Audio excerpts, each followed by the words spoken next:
我们村有口转生井，死人入井会复活。我哥为了夜夜做新郎，把我嫂子扔进去好几次，直到这次我嫂子还活着就被投井了。村长气白了脸，死生相背，要有大祸。正说着，井里发出了响声：大家好，欢迎来到我的频道。我们村挖出了一口井，井水腥臭扑鼻，根本不能喝。填井那天，尘土里面裹着一只死蝴蝶，所有人都亲眼看到那只死蝴蝶宛若新生般振翅飞翔。村长不信邪，又把死猪扔进去了。再把猪捞上来的时候，它活蹦乱跳的。村长解释，这口井应该就是村史里记载的转生井，能让死物复活。从那之后几年过去了，转生的人越来越多，井口弥漫出的腥臭味也越来越刺鼻。这天晚上，我跟着我哥凑到转生井跟前，我被臭味熏得都快睁不开眼睛了。哥，我嫂子真的死了吗？村长说，必须得确保真死了才能扔进去的，不然会死生相背。我哥拧着我的耳朵催促我，废话，肯定死了，你快点动手。耳背被拧出个裂口，我疼得龇牙咧嘴，拽着我嫂子的胳膊往井口拖。我嫂子看上去真的没气儿了，她身上大片淤青，眼睛睁得大大的，头顶还有个血窟窿，正往外淌着血水。她白天还给我讲故事呢。我有点难过，鼻子酸酸的，但是哭不出来。我怕我哥打我。我嫂子被我家买来没几天，我哥就迫不及待做了新郎。但我哥天生残缺，不尽兴就折磨人。我嫂子细皮嫩肉，经不起折腾，一锤子下去，求饶声噎在嗓子眼里没说出口。我哥慌了，好不容易买的媳妇被他弄死了，我娘指不定怎么骂他。不过听说转生复活的人如同新生，那岂不是还跟新婚夜一样？我哥转念一想，就把我拎了出来。我想到个好主意，以后夜夜做新郎。我不合时宜的好奇插嘴，哥，那你想做几次新郎啊？我哥下意识就说7次吧，不，无数次。你问这干啥？想啥呢？快点动手，要是被发现了，看我咋收拾你。我哥打断我的思绪，拿起铁钩子往我后背上抽，锋利的铁片划开衣服，我怕得要死，一个没忍住，空荡的树林里回荡着我的叫声。我哥赶紧捂住我的嘴，抠烂了我的舌头。你叫啥？把村长喊来了，我饶不了你。村长还明令禁止过转生井不能在晚上用。他说不止人想转生，其他东西也想转生。但我哥看不上村长，从来不听他的。在我哥的威胁下，我胆子再小，也只好硬着头皮去扯井口盖着的红布。在井口袒露的一瞬间，四周莫名起了风，林子沙沙作响，弯月从薄薄的云里跳出来，将月光直接洒在了井里。血红色的井水反着丝网般的光映在我的脸上，那股难以言喻的腥臭味更重了。我干呕个不停，眼睛顿时蒙上一层水汽。我哥站在远处，捏着鼻子不停催促我，快点儿，把它扔进去。我双手穿到我嫂子腋窝底下，把它支了起来。她身子又硬又沉，我勉强把她立在井边，刚要推她，就听到她脖子嘎吱一声，脑袋就垂了下来。我嫂子比我高，长长的头发顿时把我裹住了。我一慌，下意识抬起头，正对上我嫂子恐怖的脸。她还睁着眼睛，死不瞑目，脸上都是血，嘴巴在动，猩红的血顺着她的脸颊滴落。我满脸黏腻，浑身的血液都凝固了变凉似的，好半天才挤出个变调的尖叫。我吓得肌肉发僵，动都动不了。我哥冲上来将我踢到一边，一脚把我嫂子踹了进去。我哆嗦着跟我哥说，哥，我嫂子好像还有一口气。村长说了，还活着的不能扔到井里，死生相背，惹怒了转生井会出事的。更何况现在还是晚上，咱还是快点把它捞上来吧。我哥揪着我的头发像摇铃铛似的摇晃我。滚一边说疯话去！人是在他手底下咽气的，他当然不信我。我头晕恶心，也没力气阻止他了。我哥坐在树林边上一动不动，直到鸡叫前井里面也没有动静。我哥心焦气躁，你去看看他活没活呢？我揪着裤子不愿意动弹。半夜不关井啊，可要是再不行动，一会儿有人下地干活就会发现我们，村长也会知道我们在晚上用了转生井，坏了规矩。我哥急了，你个死丫头，快去，再不去我砸烂你的脸！我哥能干出这种事的。我挪动着灌了铅一样的双腿，不情不愿地凑了过去。深吸几口气，我鼓起勇气往井里看，时间仿佛在这一刻暂停。我想起我嫂子对我说过的话，她读过书，有文化，但是她害怕井。井幽深黑暗，水像一面镜子，探入狭窄的空间内，井壁会将如鼓的心跳声回赠到耳边，与水中倒影的自己对视，会看清自己脸上所有的表情。就像他读过一本书，书中曾说，凝视深渊过久，深渊将回以凝视。人活了吗？我哥打断我的思绪，在我身后问着。我张了张嘴，转过身跟我哥说，活了。我哥听完，急不可耐地往我这儿走。我表情怪异地拦住了他。哥，你喜欢我嫂子漂亮一点的转生复活，还是正常的转生复活？我哥上下打量我，像是在看傻子。你不是废话吗？谁不想要更好的？当然是更漂亮的。我眼神四处乱瞟，小心翼翼地说，我嫂子是活了，但是她有点不对劲。猩红色的井水漫到我嫂子的腰身部位，她头发湿漉漉地粘在脸上，眼睛睁得大大的，样貌更精致了一点，皮肤也更白了一点，只是有些不对劲。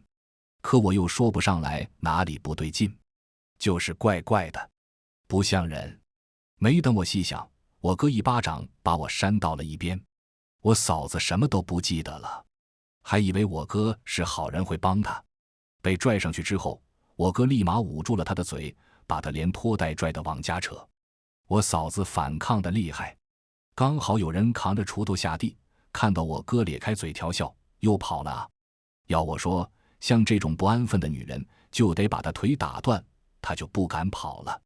我哥没吱声，他回头给我使了个眼色，我掏出一块破抹布堵住了我嫂子的嘴，以防她说出我们在晚上偷偷用了转生井的事。这下终于安静了。我嫂子身上的伤不复存在，皮肤白嫩，一看就是家里千娇万宠出来的，像瓷娃娃。我哥爱不释手，高兴得不得了，真水灵啊！谁能有我这样的福气？他急躁地把我嫂子拽进屋里。没一会儿，我哥无力地摔碎花瓶，勃然大怒，我嫂子就不停地惨叫。等我娘不满地敲门，把我哥叫出去干活，我嫂子才像摊烂泥似的倒在地上。我成年了，我娘怕我晒黑影响交易，就让我在家看着我嫂子，所以平日里我跟她接触也算比较多。燕妮儿，你盯着她，别再让她跑了。我娘睨了我一眼，我后背瞬间起了一层冷汗。我嫂子第一次跑的时候，就是我开的大门。被抓回来之后，她叫得很惨。我也是。我娘讨厌女人，有的是折磨人的手段，下手暗飒得很，却伤不着外表。我都记不清那天晚上我是怎么熬过来的了。眼下我娘又在胁迫我，我不敢再心软了。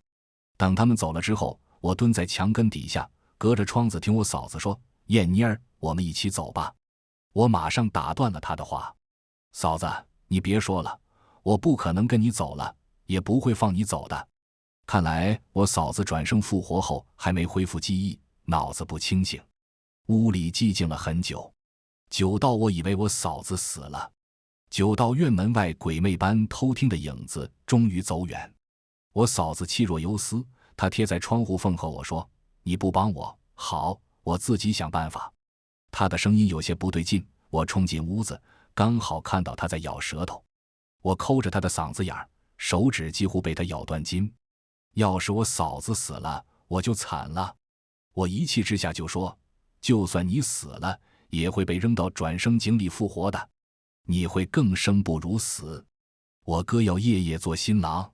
手指一轻，我嫂子睁着那双黑黢黢的大眼睛，静静地盯着我。原来是转生井把我复活的，我还以为是你救了我。难怪我在井里看到了那种东西。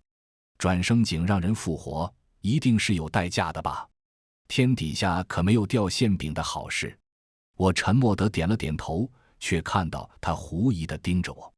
为什么你的伤好得这么快？是喝了井水，还是井里那东西的代价？联想到那腥臭黏腻的井水，我恶心得直干哕。你想太多了，把你踹进井里的是我哥，想让你转生复活的也是我哥，要付出代价也是他付出，不是我。你到底想干啥？我探究似的眼神在他身上打转，他却突然抬头看向我皮肉翻卷的手指。我脑子里有个记忆，昨天白天我见过你，我还给你讲了个故事。哦，我想起来了，原来是这样。我嫂子的脸上浮现出兴奋的神色。我知道了，有了那口转生井我就可以。他话音未落，门被人大力踹开了。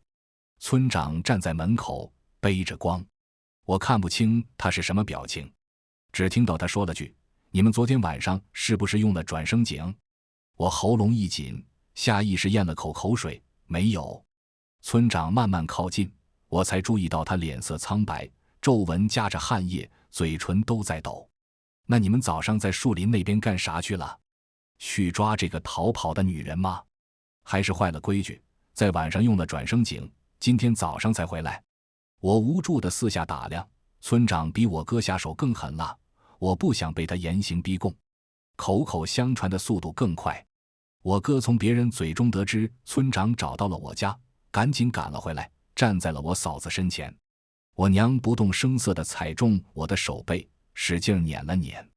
燕妮儿，你没读过书，别乱说话。娘教你的，你都学狗肚子里去了吗？这么多次了，还不知道咋伺候人吗？村长这是相中你了，快把他领你屋里去。我缩回手，连连点头，扯着村长的袖子把他往屋里拽。村长看都没看我一眼，只是盯着我哥身后。我再问一遍，你们是不是用了转生井？我哥破罐子破摔，直接吼道：是，我们用了。那咋了？那口井又不是你自己挖的，是大伙一起挖的。我想用就用了，你管不着。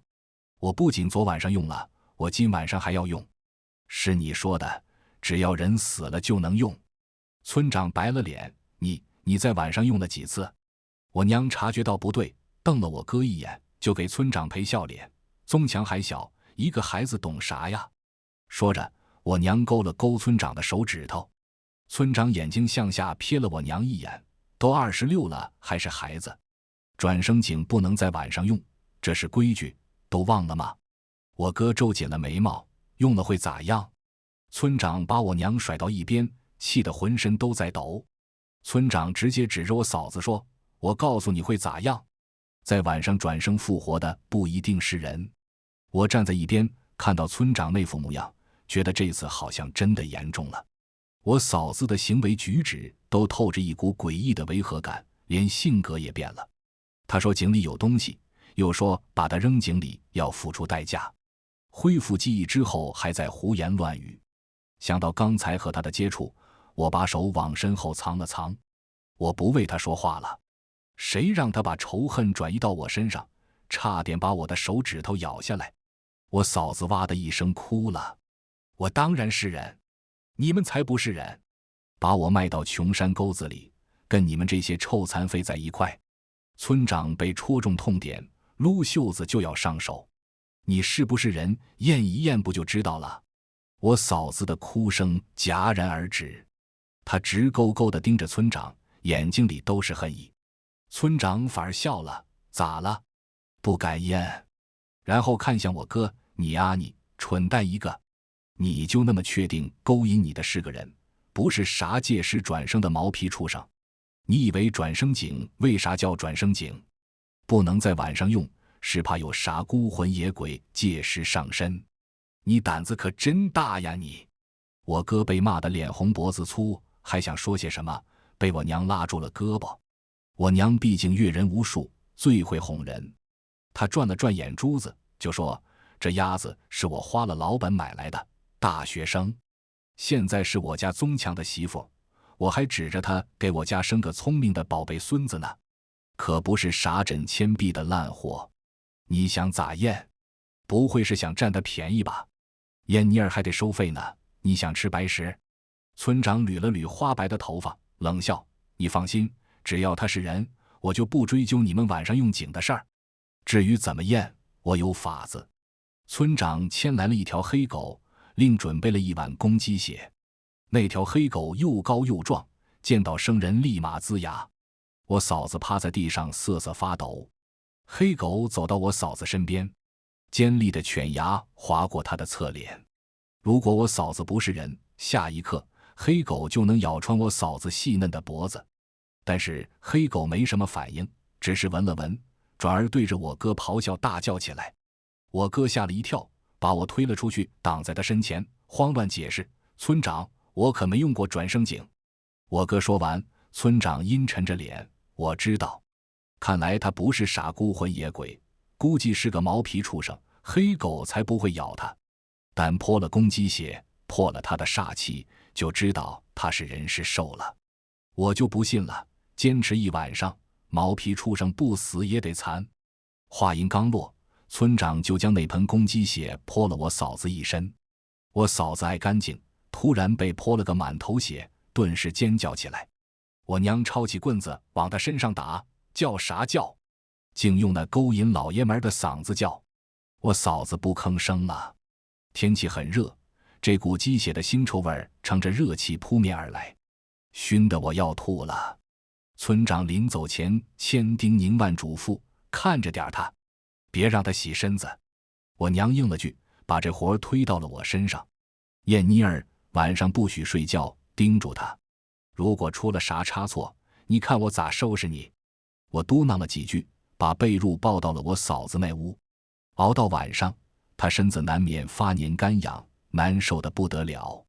我嫂子就求我：“燕妮儿，给嫂子一块热毛巾吧，我皮肤痒。”我蒙住脑袋不理她：“不行，村长说了，你得忍着点，忍到明早上就好了。”“燕妮儿，那你给嫂子烧点热水吧，我不洗身子，就是熏熏热气儿。”我不耐烦地坐起身子，下地给她烧水。可就在我出屋抱柴火的空档，我哥钻了进去。我端着水壶，大惊失色：“哥，你快开门，你不能碰他！”我哥反手把门锁紧了。我嫂子嘻嘻地笑：“宗强，我把他引出去了。可我这身上不干净，你咋办事儿啊？快把这些鸡血都冲下去，我才能好好伺候你。”只听到哗啦一声水声，我哥给我嫂子身上的鸡血冲干净了。我急得浑身冒汗：“哥，你不能碰他，村长嘱咐了。”无论我怎么劝他，我哥都没有听。隐隐约约，我听到我哥说了句：“管他是人是兽，等我完事了，掐死扔井里，再转生不就得了？旁人可没有这样的待遇，能天天娶新娘。”说完，只听到咯吱一声，他拧断了我嫂子的脖子。我眼看着他拖着我嫂子的腿往转生井那儿走。我哥恶狠狠地瞪了我一眼：“你把嘴巴给我闭严实点。”我怯懦地小声道：“那要是娘和村长知道你把他身上的鸡血都冲干净了，还把他弄死了咋办？”闻言，我哥冲我露出黄牙，恶劣地笑了：“我就说是你干的，女人都爱说谎，你猜猜娘是信我还是信你？你别忘了那天晚上娘是咋折腾的你。”我脸一白，不再拦着他了。等天亮了之后，村长马不停蹄的就赶了过来，他手里拎着一只死鸡，整个人都不在状态。“燕妮儿，你哥呢？”我指着屋里说：“在里面睡觉呢。”这次我嫂子转生复活的速度快了一些，有足够的时间准备鸡血装样子。村长看我嫂子安然无恙，抿了抿唇，转身就要走，却在经过我身边时顿住了脚。那只死鸡散发着难闻的井水臭味，猩红色的血水滴落在地面上。燕妮儿，你是个好孩子，叔看着你长大的，你可别撒谎，别因为你害了全村人。他黑棕色的眼人亮亮的，盯得我脊背生寒。这口转生井可不是啥寻常物，劝劝你哥，别在晚上用了，不，别用了。无论死物还是活物，都别扔进去了。村长的脸上瞬间浮现出恐惧的神色，匆匆忙忙的就走了。死鸡在他手里像个破布，随着他奔跑的动作摇摇晃晃。我记下了村长的话，皱紧了眉毛。没等我做什么反应，就听到我嫂子喊我的名字，让我给她打水洗身子。这是她的第2次转生，她整个人看起来更不对劲了。五官分开看都很精致漂亮，但是凑在一块就很不合理，真的不像人。我哥脸颊通红的从被窝里爬出来，身上有股很重的糜烂腥味儿，跟转生井里的井水一样臭。我嫂子还跟他温柔地讲话：宗强，咱们晚上玩点别的，你再掐死我，我能变得更漂亮更水嫩。我嫂子这么说，我哥也这么干了。一连好几天，转生井里面的水越来越臭。我嫂子转生了一次又一次，好在最近村里没人去世，除了我哥也没人用。村长不知道在忙些什么，天天神神叨叨的，还要搬走。我娘没怎么管过我哥，只是让我嫂子老实点，别再跑了。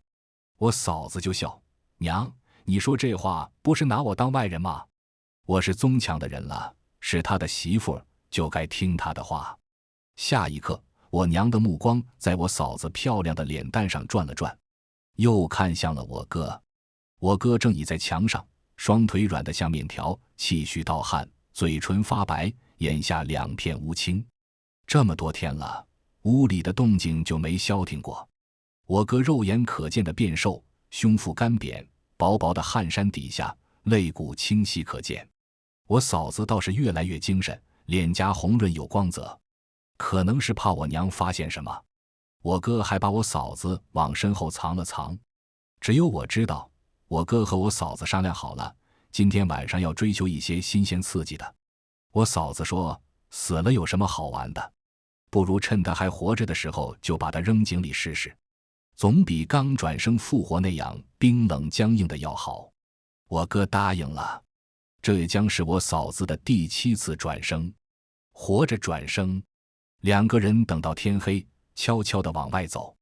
我蹲在门口守了半天，赶紧拦住他俩：哥，你忘了村长说的话吗？不能在晚上用转生井就算了，活人是不能入井的，死生相悖，真会出事的。我嫂子不耐烦地拧眉：宗强，你还想不想好了？更舒坦的就在后面等着你呢，快把这个碍事的撵走。我哥一拳把我打得眼冒金星，我强装镇定，又再次扑上去抱住了我哥的腿。哥，你下定决心了吗？你可别去啊，他在骗你，他想害死咱们，你别去。我被他狠狠地踩了几脚，我想阻止他，甚至起了想要大喊把我娘叫醒的念头，但我哥没给我这个机会，他掐住了我的脖子，我一个音节都没说出口。你个贱蹄子，好好用你这副烂身子给老子赚钱得了，别总管闲事儿。我脸涨得通红，费力得点了点头。我哥这才把我松开，还像之前那样威胁我，不让我告状。他们的身影逐渐消失在黑夜中。我趴在地上剧烈喘息，突然笑了，扯得胸腔发紧。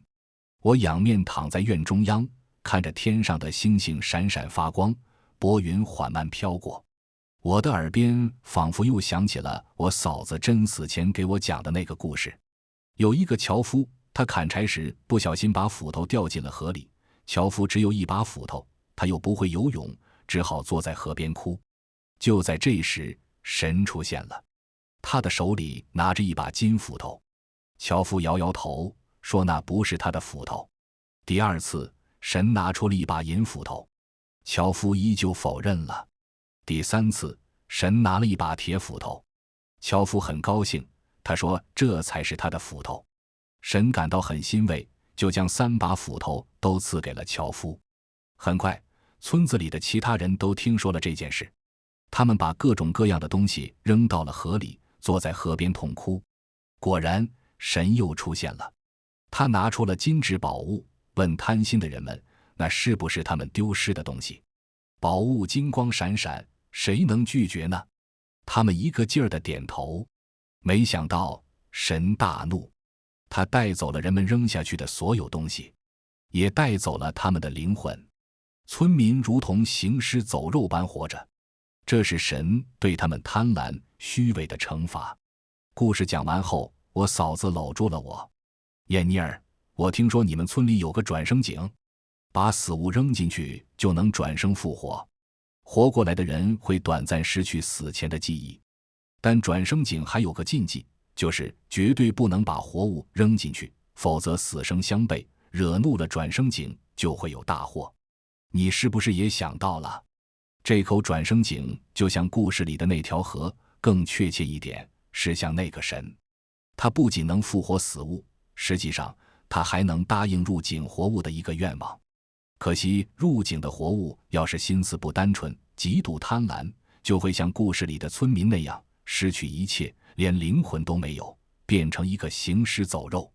死物变活，活物有很大的概率生不如死，这就是死生相悖。人心八面玲珑，是这世上最可怕的东西。村长不敢赌，说到底，村长在保护你们。在他眼里，转生井只有一个作用，那就是复活死物。对了，我还没问你呢，那天你娘往你嘴里灌了烧开的热糖水，你伤得那么重，吐了好多血，我很担心你。你是怎么做到的？好的这么快，你不记得了吗？我娘跑出来打断了我的回忆，她一脚踢在我腰腹上，整个人像暴怒的野兽。你哥呢？他是不是去转生井那儿了？你为啥不拦着他？你这个害人精！我顺着他时不时被吸引走的眼神看去，树林上空散发着诡异的红光，那是转生井的方向。我捏着手指头数了数，7次了。这次我没有遮遮掩掩，而是大大方方地承认了我包庇我哥这几天在我娘眼皮子底下数次掐死我嫂子，夜夜做新郎的事实。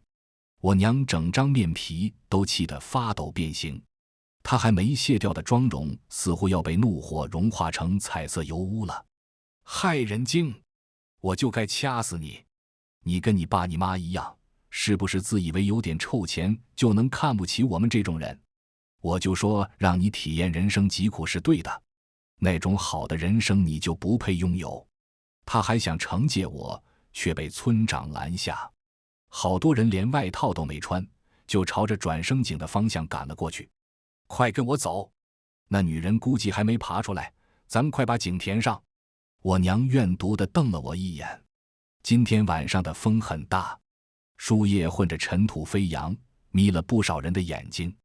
我哥被好几个人钳住了手脚。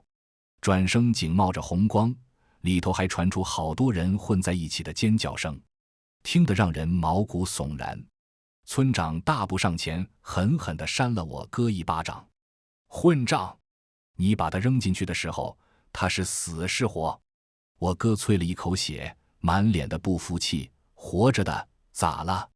村长的胸口大幅度起伏，然后像泄了力气似的瘫软在地。完了，完了啊！都毁了！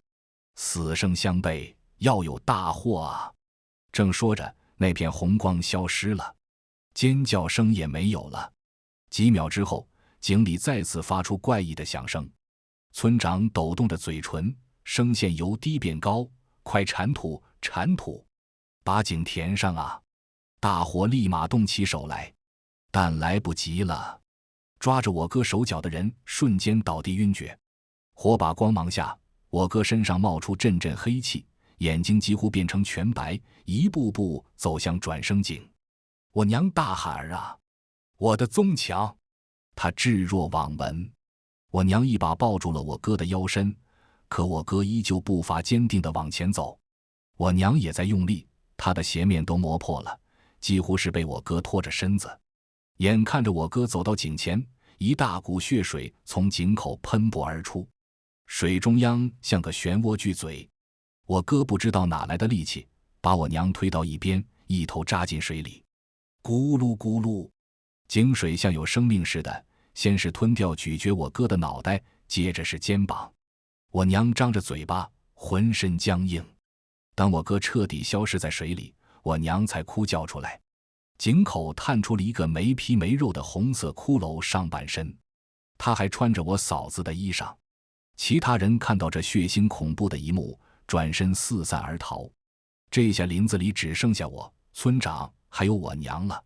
我站在一边静静地看着这一切，默默念道：你说过的想做7次新郎，但是你忘了买到媳妇的那天你都做过1次新郎了，所以第7次就是你的死期。我娘听到了，她迸发出惊人的力气，冲到我面前，抓着我的肩膀，尖锐的指甲狠狠戳进了我的肉里。她双眼赤红，鼻头紧皱，好多种情绪争先恐后呈现在脸上，整个人疯了一样。是你干的，我知道了，那天晚上你死了是不是？既然你活不了，就好好的去死啊！养恩大过生恩，你心咋这么狠？是你算计了宗强，害了我们所有人。那你去井里和那个叫明珠的贱人化成骨头吧。我娘揪着我的头发，把我拖向井口。村长的哭声打断了他的动作。宗强娘，你咋还不明白？转生井没用了，转生井不会复活死物了，也不会发生死生相悖的事儿了。因为欲望太多，井水变臭了，早就不能用了，那就是一口普通的井了。村长那天早上拎着死鸡，他试探过了，所以他一直以为我嫂子是转生井还有用的时候复活的最后一个人。我娘的脸色惨白，她应该是想起我和她说的话了。既然转生井早就没用了，那我嫂子是怎么一次又一次的复活呢？原来每天晚上与她隔着一面墙喘息的不是人啊！我反手拧住了我娘的手腕，把她推向井口。黑红色的骷髅立马抓紧了她的衣襟，把她往下拖拽。她将我视作救命稻草，抓紧了我的胳膊。我凝视着我娘眼中倒映着的自己，一字一句道：我记得我3岁时，我妈不长你这个样子，就因为我爸我妈不借你钱，你就抱走了我。你骗我成年之后就能自由，你骗我成年了就会放我去找亲人，可你是个骗子，你毁了我。话毕，我顶着他充满仇恨的咒骂，一点一点掰开他攥着我胳膊的手指，看着他如那天埋在土里的死蝴蝶一样跌入深深的枯井。只是这次转生井不会让他复活。骷髅有了血肉，从井里爬出来，扒了村长的衣服。他说的对，我嫂子不是人，是个毛皮畜生，但她不是借尸还魂。那晚井里根本就没有尸体，只有井水。我嫂子流了一口气，掉进转生井，死生相悖。她仅仅是想回家。我都按你说的做了，可以让我走吗？我点了点头。他跑得很快，我不知道那是什么动物，我跟他也不会再有交集。他还不知道长着一颗人心会有多累。我看向村长，他吓疯了。他对村里人的恶行无动于衷，他对被迫害的我们视而不见。是他默许了这一切发生。转生井消失的几天后，村子也消失了。干涸破败的石井对面是被藤蔓野草覆盖的破败房屋。其实从转生井被挖出来的那一刻，他就在窥探每一颗人心。番外一，我死在和明珠一起逃跑的那天。我哥在把我们抓回去的时候，添油加醋说了很多。我娘煮了一大锅糖水，我哥按着我的头，边笑边看着我娘往我嘴里灌糖水。我伤得很重，可我不想死。我趁着他们数水时，捂着剧痛的肚子走向树林。转生井就在那儿，我还剩一口气，我可以争取死生相悖，赌一把让自己活下来。我不信我娘和我哥，我只信我自己。我绝望无助地感受到身体里正有什么东西不受控制地流失。我倒在井口不远处，指甲崩裂掀开，地上都是我的血。我努力地爬向井口。在时间硬推着我成年之前，我像只老鼠活在墙壁夹缝，骨骼生长的每一次都仿若抽筋剥骨般，带给我非比寻常的痛苦。我别扭两难，渴望长大能争取自由，又害怕长大被剥夺自由。但是真的成年后，哪怕吃了再多的苦，我都没想过放弃生命。我想活着，活着就意味着希望。月亮怜悯地给予我一束月光，头朝下掉进去的时候，我和井水中倒映的自己对视。转生井听到了我的愿望，人心的贪婪欲望像肮脏的油珠飘在井水上，腥臭异常。墙壁砖石的每一处缝隙都挤出了黑白相间的眼睛，井口化作一张嘴巴。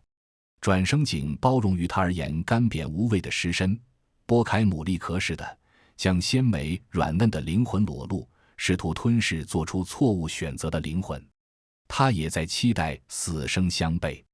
井水沸腾起来，咕嘟咕嘟冒出红黄色的油泡。转生复活后，你是想永生吗？我还剩一口气。于是他这样问我，我连张嘴的力气都没有，心里在想，不，我只想活着。转生复活后，你是想更年轻健康吗？不，我只想活着。我这样回复。井水不再沸腾，恢复平静，重伤带来的耳鸣也逐渐消失。我眨了眨眼，世界在我眼中再度清晰。他说话算话，从不食言。我想起了明珠给我讲的那个故事，我得到了他的嘉奖。我得到了金斧头，一把永生的斧头。我得到了银斧头，一把年轻健康的斧头。同样的，我也得到了我本该拥有的铁斧头，一把像同龄人那样无忧无虑、自由自在活着的斧头。我被井水浸润包裹，他承认了我，我亦成了他。番外2。几天后，明珠差点死在我歌手里，他剩一口气没有咽下去，眼睛也看不见了。在我抱起他的身子时，我灵敏地感受到了隔着薄薄布料掌心处传来的微弱心跳。他低下头，嘴巴在动。我听到他对我说，我想回家。他那样聪明，亲眼看到我被折磨成那副样子，是不可能有活着的可能性。在我还没有恢复记忆的时候，他看到我好好的站在院里，就知道我是利用转生井复活了。既然死生相悖没有在我身上发生，那我一定得到了什么东西。所以他也想趁他还活着的时候和转生井做交易。他想让我帮他，哪怕付出任何代价，他都只想回家。但他不知道和他做交易的是我。我有私仇，不可能放过我哥。我在他悲伤的注视下尖叫，我哥冲上来把他踹进了井里。活物入井，明珠想回家，转生井会优先倾听井里活物的愿望，所以我让明珠回家了。然后我偷偷看了一眼我哥，是他把明珠踹进井里的。他逃不了，必须做选择。错的话，我会吞掉他的灵魂，留下他腐朽的肉身，当作和孤魂野鬼交换的筹码。我太了解我哥了，他心里早就有了答案，我也能看到他的真实欲望。他根本不在乎人是死是活，说到底，他只是怕被我娘斥责。就像很多罪大恶极的人在伏法前突然痛哭，只是怕死，后悔自己没有处理干净，被发现了。树林里等着转生的东西有很多，对于他们而言，转生变成人是多么大的诱惑。井水里的场景和现实世界完全不同。水面倒影中，我的身边绕着一些扭曲的影子，他们在央求，求我给他们转生的机会，而我早就给我哥埋好了坑。他无意中回应了我那句关于做新郎的话，于是倒影中的我动了动嘴皮子，7次转生泡井水维持假肉身，轮到最后一次就能有骨肉塑造真正的肉体。提供骨头的是我哥，提供血肉的会是我娘。风依旧吹得树叶沙沙作响，头顶的月亮保持沉默，悄悄地躲进云层里，四周再度陷入昏暗。他们同意了。抢来抢去，一根畜生毛混进夜色落到井里。井里没有什么丧命的可怜姑娘，只有一具由血红腥臭的井水复制而成的假躯壳。它也复制了明珠的记忆和情感，唯独没有复杂的人心。假躯壳睁开了眼睛，同时我哥也在我身后问：人活了吗？我抬起头，脸下眼底异样的光。活了。全文完，感谢您的观看，每天上新精彩小说，喜欢就订阅吧。